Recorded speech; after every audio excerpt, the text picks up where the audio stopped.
All right, we got my favorite topic of the week. We got the NFL winners and losers for Week 10. This one's a little less bland because the Cowboys and Jets are on a bye week, so I can't make fun of them. Um, I could just put the Jets on here because even when the Jets don't play, they're losers. But anyway, let's get serious here. I'm gonna start with my losers. All right, and this is probably the first time both of us, one of us has done something like this. But I put my own team on the list, my Panthers. I did not. I thought that game was going to be close. I mean, in the first half of the game, we were leading.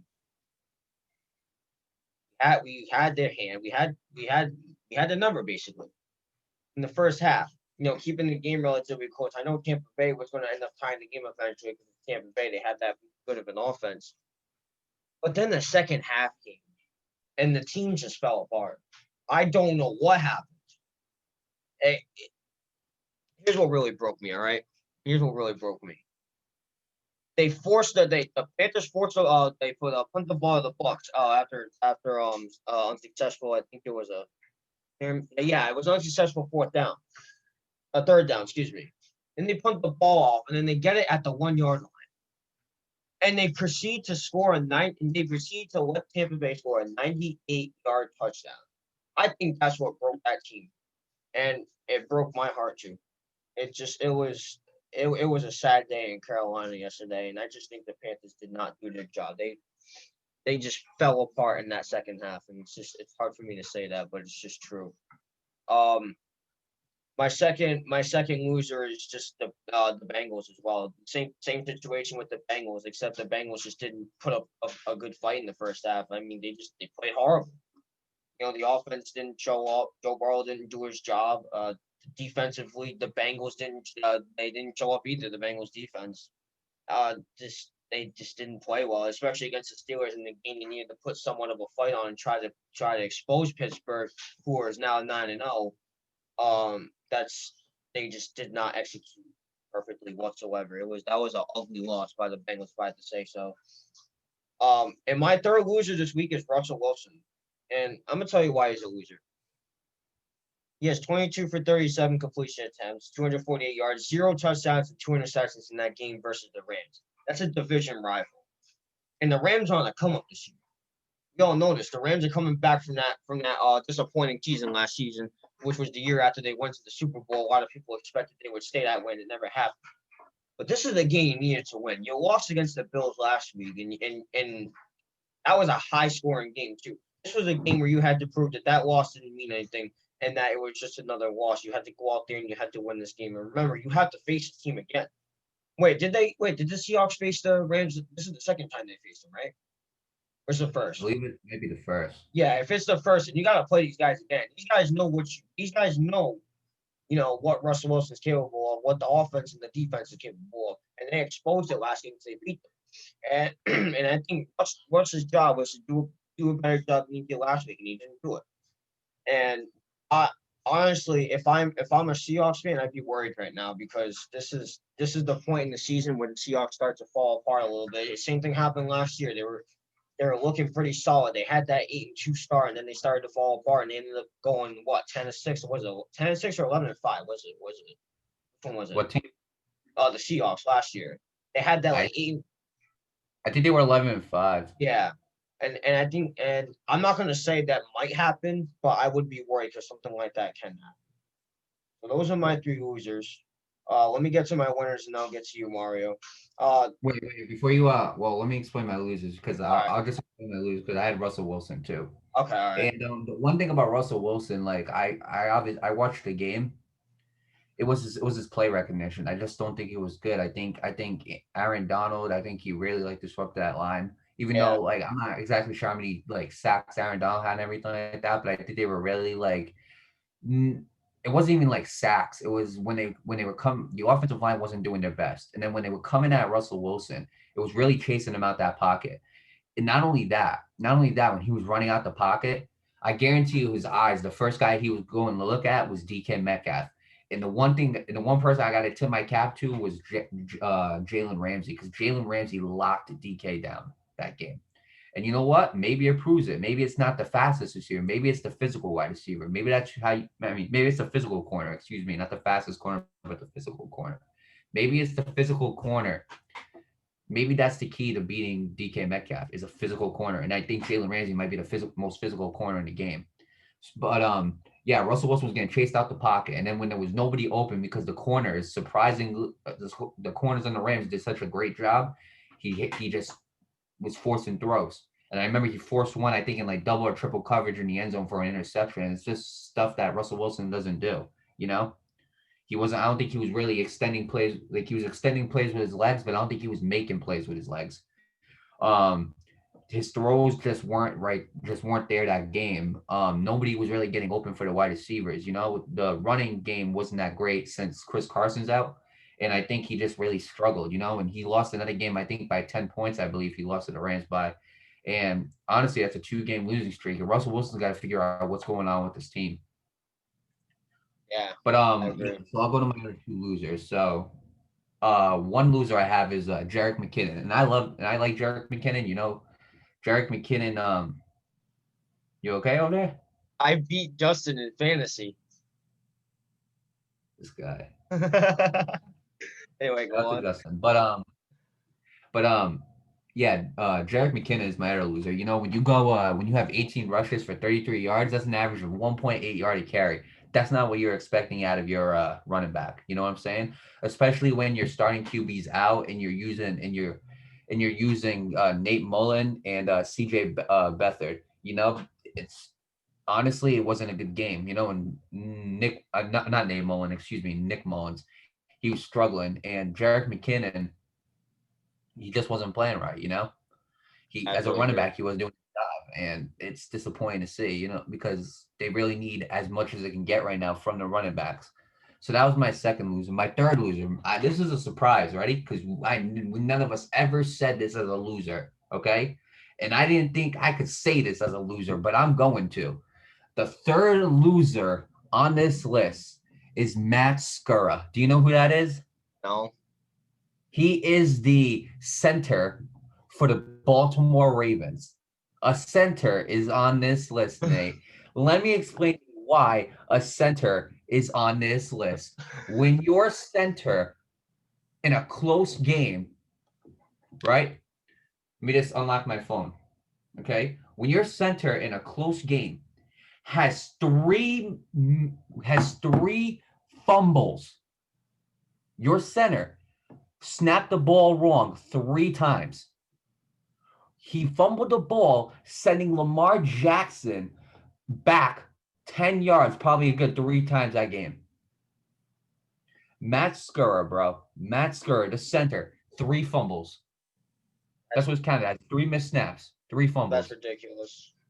That is the biggest loser, I think, this week. Matt Skura. And I'm not trashing Matt Skura. I mean, obviously, the Baltimore Ravens are a winning team, and he's definitely part of that, obviously, as a center. And I think the center is probably the hardest offensive lineman position to play in the NFL, in my opinion. But your center cannot miss snap the ball 3 times. And I'm looking and I'm saying to myself, I'm like, okay, there's a missed snap right there that Lamar Jackson had to use his speed to get the ball opposed to running with the ball. Number one. Then he does it again. And I'm like, what the heck? I'm like, okay, this is kind of a bad. Then he does it again. And I'm like, what is wrong with this center? He's not snapping the ball right. He was snapping it over his head, under his head. It was bouncing past Lamar. Lamar had to use that speed to get the ball and recover it. Lamar's speed should not be used to recover footballs. Lamar's speed should be used to run the football. It's as simple as that. So with that being said, Matt Skura, you are a loser this week. All right. I'm calling him a loser in general. Obviously, he's a bigger winner than us because he's in the NFL. He's making pay. But this week, you are the loser. All right. Well, excuse me. Let me get to my winners for week 10. My first winner on this list is Tom Brady again. He's I think this is the second time I have him on my list, second to third time. He went 28 for 39, completion attempts, 341 yards, 3 touchdowns, and a rushing touchdown against my Panthers. And honestly, this is a comeback game for Tom Brady. This is a comeback game for him, especially the absolute slaughterhouse we've seen in Tampa Bay last week against the New Orleans Saints. Tom Brady had himself a comeback game. Like Mario said, he blew out the Panthers, and it's that simple. Hard for me to soak in, but he did it, and he's just a winner this week. My second winner on this list is Ben Roethlisberger. He played pretty solid too. He had 27 for 46 completion attempts, 333 yards, 4 touchdowns. I mean, it's good, but it's not great. But like, what really makes it a very great performance is the fact that he threw 4 touchdowns in the game, which is you know Yeah, good stuff. So I I had Ben Roethlisberger too. yeah. Continue your statement and I'll say something. I have two more because one of them's a bonus. I have to be honest, the Raiders defense is a pretty big winner too. I mean, this defense did their job. They held the Broncos to only 12 points. They won 37-12 in a blowout. And I think the Raiders did their job. The Raiders, especially the Raiders defense, they did their job. They stepped up. Last week was a different story because they lost 16-6 to the Browns, which is a very low scoring game. And I think the Raiders should have had that in the bag very easily. But this game, I get it's against the Broncos, but their defense did their job as well as the offense. Because believe it or not, as bad as the Broncos are, they have one of the best defenses in the league, and their offense did their job too. So overall, I think the Raiders defense did a good job this week. And my bonus, believe it or not, Mark, I'm surprised with this one. I got a bonus winner. It's not a player. It's not a team. Believe it or not, it's a game, and that was that Bills and Cardinals game. And we're gonna talk about that in another clip. But I just wanted to put that as a winner because that game was absolutely. That was one of the best games I have seen in a long time. If I'm being honest with you, that was a thriller. If I'm being honest, it was just down to the wire, going back and forth. It was amazing. Yeah. So for my winners, I had Ben. I'll start with Ben Roethlisberger since you also had him. I mean, he did a good job, and I know it's against the Bengals and their defense isn't that great, but he did a good job. And I mean, obviously the Steelers defense really helped him as well. But Ben Roethlisberger has been playing great this year. And Stepping I up. think 4 TDs, 33 yards. I think that might get him player of the week. And I said last episode, I said I think Tom Brady, after bouncing back from the loss that he had um against the Saints, I think he's gonna end up having player of the week. And honestly, in my opinion, it's up to him and it's up to it's up to him and excuse me, I'm sorry. It's up to Tom Brady and Ben Roethlisberger for a player of the week. Sorry, Yeah, I had my brain froze right there for a second, but you're it's up good. to Brady and Ben Roethlisberger for player of the week because they obviously had very similar stats. I think Ben might get it for the amount of touchdowns that he had because he had four and Brady only had three, and he had two more yards than Brady as well, which isn't a lot, but I think the touchdown is the biggest part of this. So I do truly think that Ben Roethlisberger is going to win player of the week. Secondly, I had the Tampa Bay Buccaneers offense in general. That's what I had. So you already mentioned Brady, so I'm not going to mention Brady no more. Obviously, we know what he did. We know what kind of stats he had. But then you go to the running backs, and there was 210 total rushing yards in that game. And then you go to Ronald Jones, and Ronald Jones had 192 yards on 23 attempts with a touchdown. And then you go to Chris Godwin, he had 6 receptions, 92 yards. You go to Mike Evans, 6 receptions, 77 yards. You go to Antonio Brown, 7 receptions, 69 yards.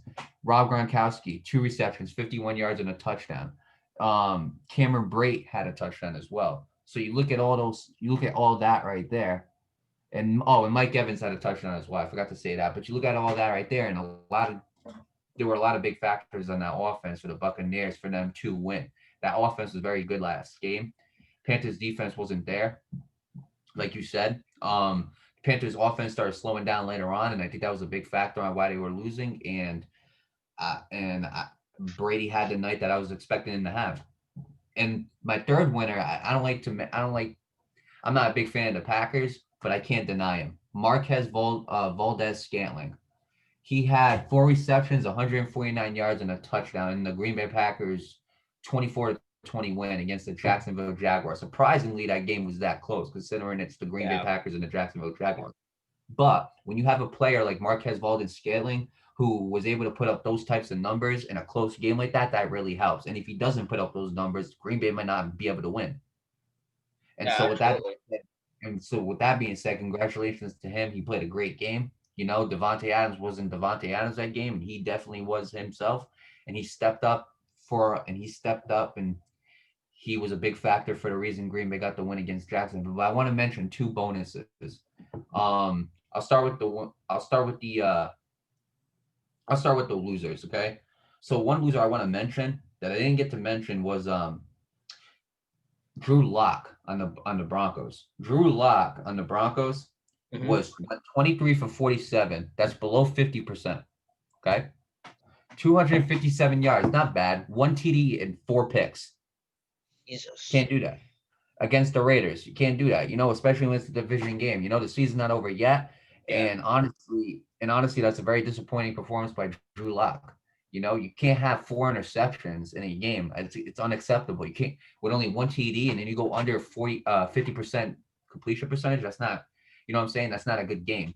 And then for winners, one guy I really want to mention is DeAndre Hopkins, because DeAndre Hopkins, in my opinion, he really balled out.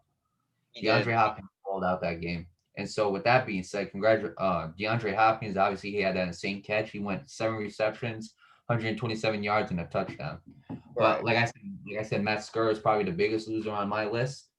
Um, so the biggest winner on my list has to be Marquez Valdez-Scantling. As much as I do not want to give my credit to a Green Bay Packer, he definitely deserves my credit. And so salute to Marquez Valdez-Scantling, and all the players and all my winners and losers. And tomorrow we'll find out who the players of the week are. Absolutely.